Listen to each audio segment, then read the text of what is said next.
Hi guys, Jacob here. Today I want to talk to you about my favorite features in Rebelle 6 Pro. So Escape Motions, the creators of Rebelle 6 and some other applications, are having a competition.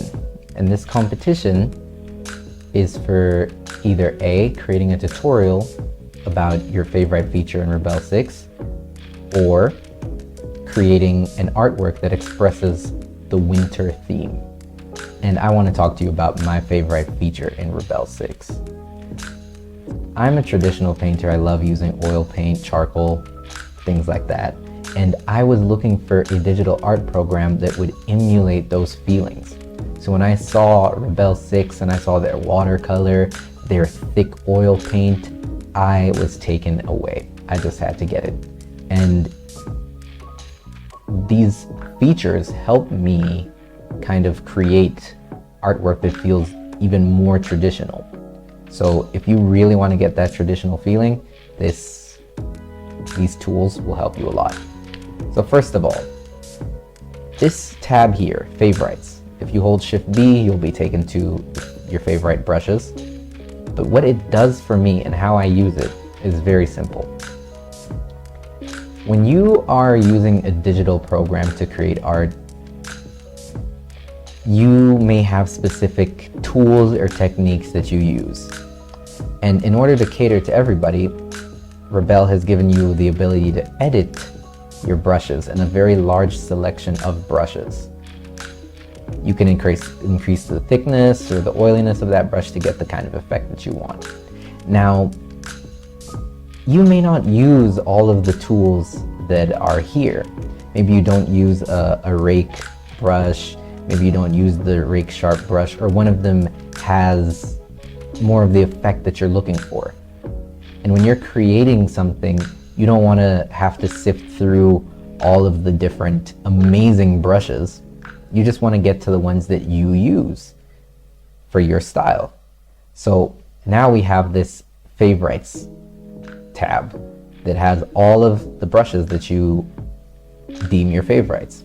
So here, charcoal soft. I sometimes use this to do the first sketch and then I move on to my oils, or sometimes I use watercolors first, or watered down acrylic paint, which kind of follows the watercolor like aspect. So it makes my process very easy. I don't have to go through the tabs. I immediately have them almost in the order in which I work in. So that's just made my process so much easier. I love it. And the second benefit ties into my second favorite feature that they've added in Rebelle 6 Pro, which is the brush creator. They have edited the brush creator and they've added these 3 categories, or menus as you could say. The first one is stroke. So I have a specific mark that I like putting inside my work, and I have this dabber tool. And I looked at the dabber tool and I thought to myself, this is really close to what I like.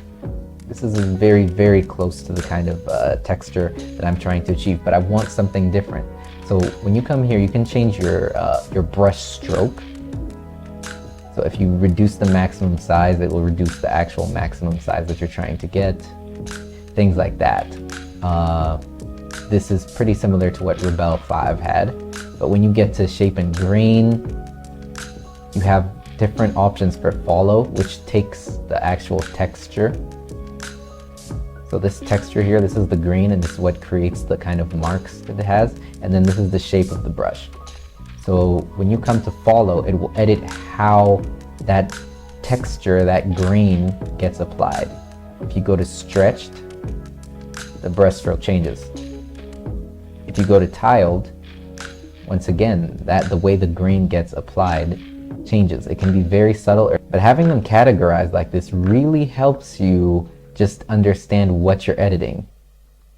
Here is the paint tab, and here's where you can change the maximum height of the paint, the thickness of the paint rather, the maximum thickness that you can achieve. And I love this because I love thick paint marks. And the maximum smudge is talking about how much you can smudge thick impasto paint that is already on the canvas. So with these tools combined, you can create a brush.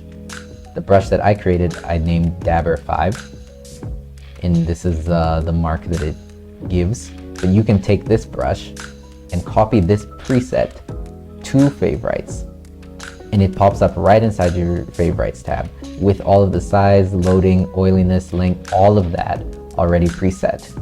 And when you're creating artwork and you want it to feel like traditional painting, you're not thinking too much about, oh, which brush am I going to pick? You automatically know, oh, I want this brush and that brush. So having a limited selection, similar to how maybe you'd hold all of your tools in your left hand and paint with your right hand, that's what this favorite brush section is for me. And I love it. It's made my work seamless. So now I'm going to show you how this affects my process with a time lapse of a work that I created of a friend of mine. So I start off with a brush in smudge mode, paint and smudge mode, and I bring down the loading of the brush and I bring up the oiliness of the brush. It kind of emulates more of a traditional feel. But here you can see me mixing colors traditionally, like using a palette, and Rebelle really excels at that because of their pigment models. So now I'm just blocking in the colors, picking colors from my palette for the face. And I do this because when you mix all of your colors together and you have a limited palette, it brings harmony to the pieces. So I created like a watercolor background. You can see the beautiful drip effects that Rebelle has here. And then I spent a lot of time just working on that face. And I do that because it's one of the multiple centers of attention inside this painting.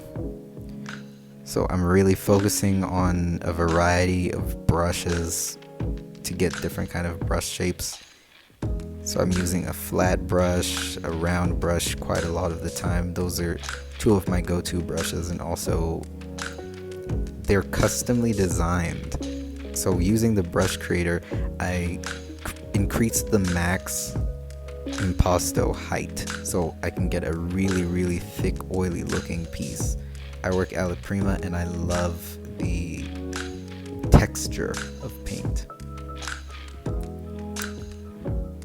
Another thing that Rebelle allows you to do is just tap the G button. I think it's Shift G or just G, and it turns your painting grayscale so you can see if all of your values are correct.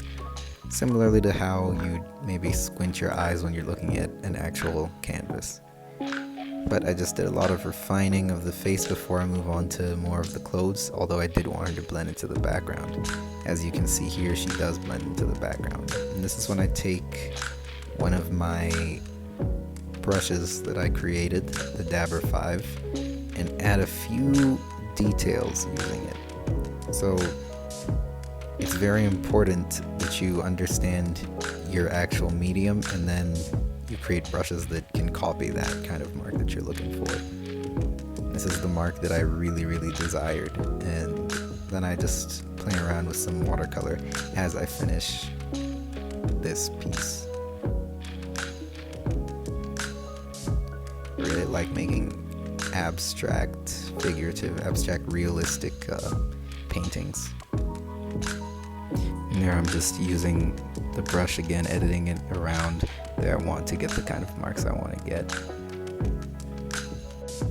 So I hope that you found that time lapse very useful, and I hope that you found this tutorial useful. Whether you are trying to get Rebelle for the first time or you're already using it, I hope that the way I've shown you how I use these can help. I really love Rebelle. It's made digital painting like everything that I've wanted it to be, and I hope that you enjoy using it. Thank you so much for watching. Please leave a comment and a like, and check out Escape Motion's website, where you'll get to see all of their different products and learn more about Rebelle from them.